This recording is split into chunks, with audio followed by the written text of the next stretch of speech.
Hello guys, welcome back to my channel. So mag-unbox tayo ng parcel.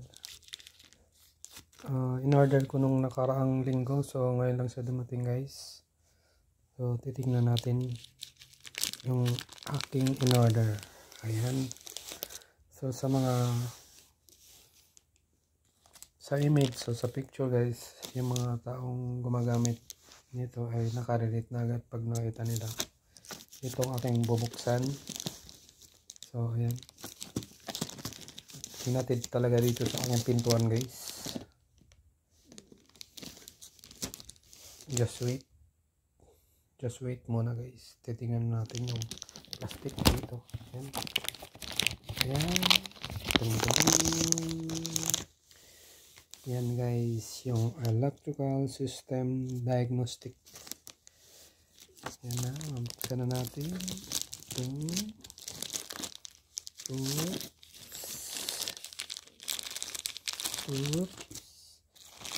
Oops. Iyan guys. So, Utel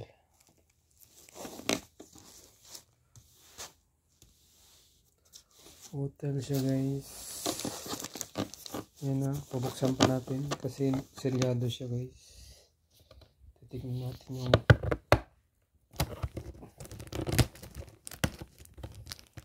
sa loob talaga para malaman natin kung ano pang laman sa loob.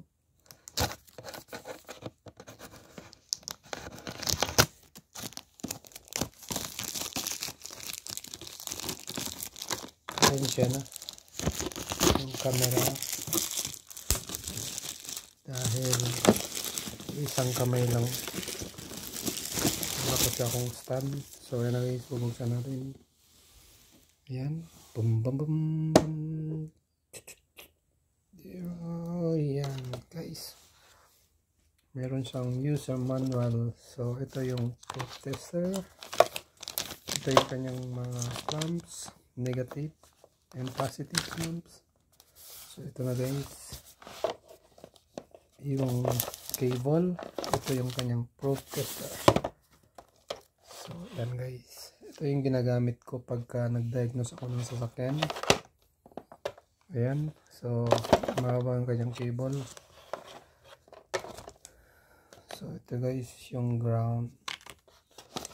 Sa mga nakarelate na guys, kasi sa yung mga hindi ko magamit, ito na may kakabit mo sa accessory socket. So lighter, ayan, lighter housing, so pwede. So ito guys yung kanyang, alam kong meron pa siyang ano, ito guys yung kanyang tester.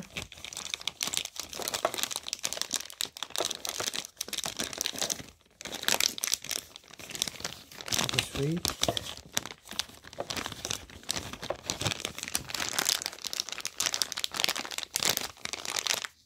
May in-order ako guys, kaya lang nasira.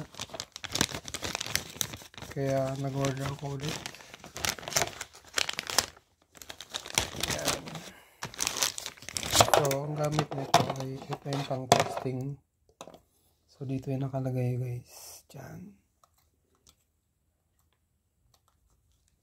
Okay, ganyan siya guys, diba? So ito yung kanyang push button. So dito may selection yan guys, kailang dapat dito yung nakakabit sana sa battery, pero wala pa yung battery guys.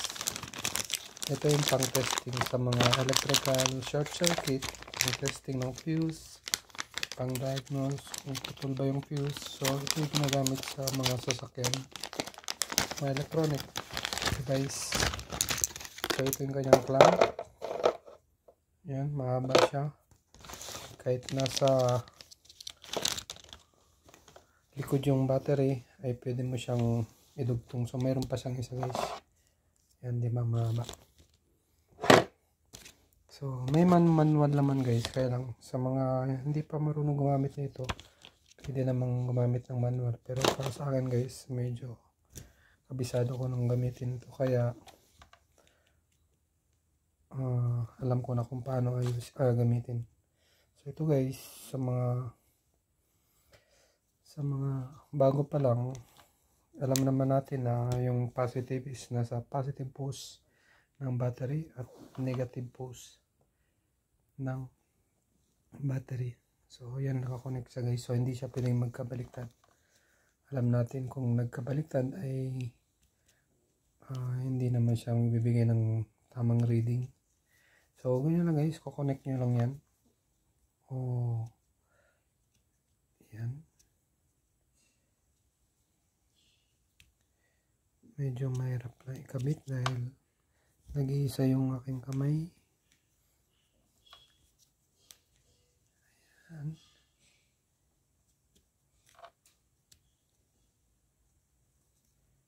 Sorry, hindi mapasok. Pasok. Just wait. So, matibay itong guys, itong probe test na to. So, ganyan guys, nakakabit na sa, di ba? So, ito yung power scan. Dito guys, meron siyang voltage. Kung nakakabit sana sa battery, makita may voltage, diode mode, saka ohm. So, 12 to 24 volts ang kaya niyang i-diagnose. So, ito naman yung, kung gusto nyo, halimbawa guys, ay hindi gumana yun sa diagnostic connector. So, ito ay pwede nyong isaksak dun sa lalagyan ng accessory socket. Ito guys yan. Yan yung lalagyan.